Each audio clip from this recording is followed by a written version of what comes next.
It's that time of year we're taking out the air conditioner now, and I'm gonna put in the wood stove. We've got some cold temps on the way. It looks like the snow is kind of puttering out a little bit. Doesn't look like there's a good chance of it, only like 20% chance going forward, but definitely some rain and cold temperatures and temps down in like, oh, the high 20s, stuff like that for the evening. So we're gonna get the stove put in. Trying to figure out what I want to do with the batteries there. Last year I only had one, and I put it like this. So it was back a little ways, and that way the heat wouldn't touch it from the stove. But I think what I can do now is put the stove kind of up on some bricks or something like that, get it up high, and then have the stovepipe come out the center portion here of this window. So we're going to take this out, put back in the window frame, put in the little window panes that we've got down here, and get this all kind of buttoned up. I then figure out what we want to do with the batteries, because I definitely don't want to overheat those batteries and cause any damage to them from the stovepipe. Could put like a welding blanket in between with like a piece of metal or something like that, but I'll have to figure out exactly what I've got in order to do so. I do have some of that extra roofing metal which I could put in between there, but we'll see. So we'll figure something out, make sure this is good to go, and then we'll be all set for the evening when it comes to heat. Stove's got some rust on it from sitting outside, but you can just take some steel wool like this and hit it, and it'll start to come off.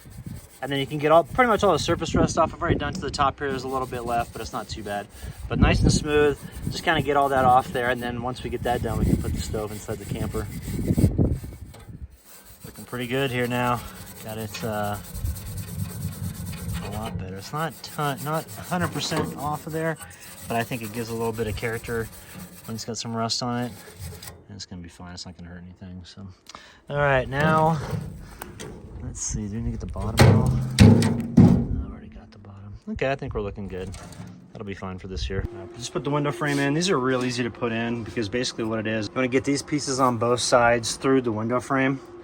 And then once you do that, you can see how, like, for example, right here, see how it's like in the frame there? That's what you gotta do. That's how you anchor it in there, as you get it into those. And then you're all set. And then if I was to be using this window, you could attach the window, let's see, the gearing right down there, and then that makes this whole thing work in conjunction with one another, so that when you go up, want to have one up and one down. There's one that's supposed to be over here too, but that broke, and it's okay, because I mean, I just take this thing in and out. So what it is I put in these glass panes right here. Let me take them out, I'll show you.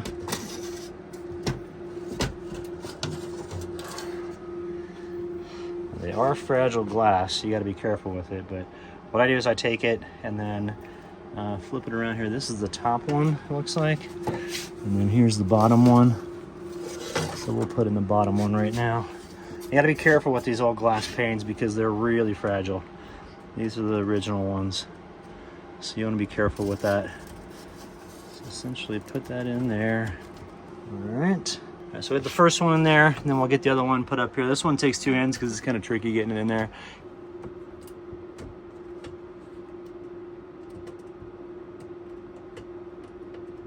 Get that in now.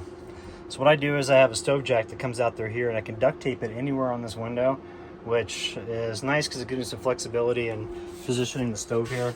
So I want to figure out best way to put that down and have it be the stove going out that way, the stovepipe going out that way, but have it to be where I don't affect the batteries at all. So I got to figure this out.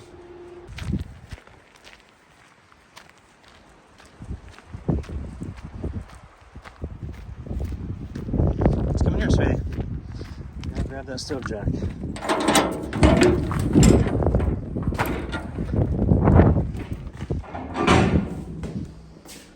Let's see, where is that thing? Where is that stove jack at? It is.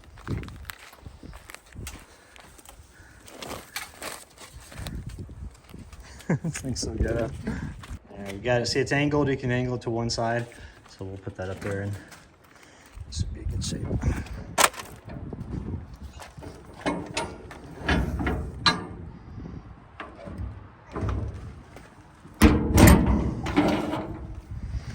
All right, Meadow.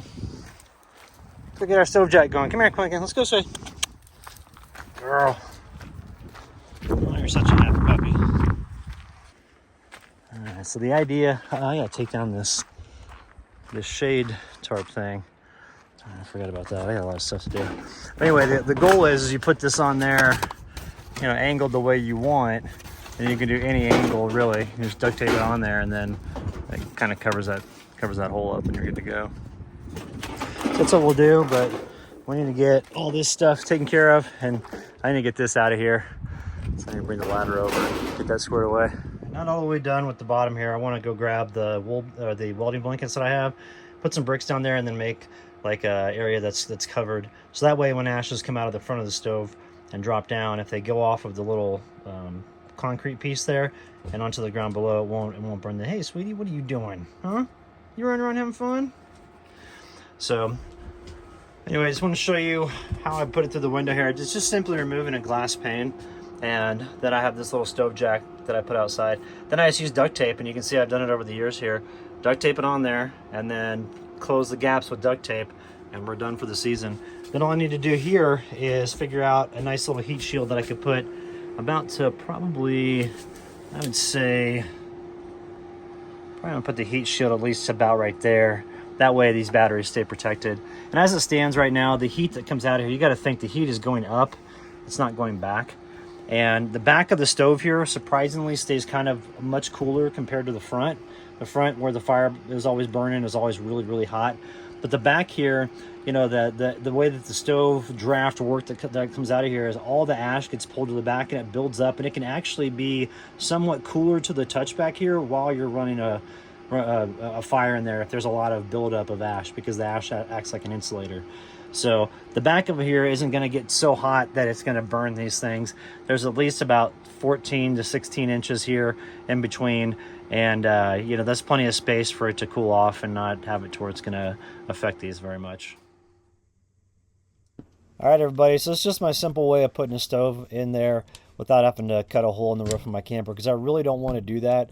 I've just heard from other people that when they start cutting holes in the roofs of their campers, they always have leaks and stuff like that. So this is an easy way to do it. It's cheap, it's effective, and I've done it for years and it works great.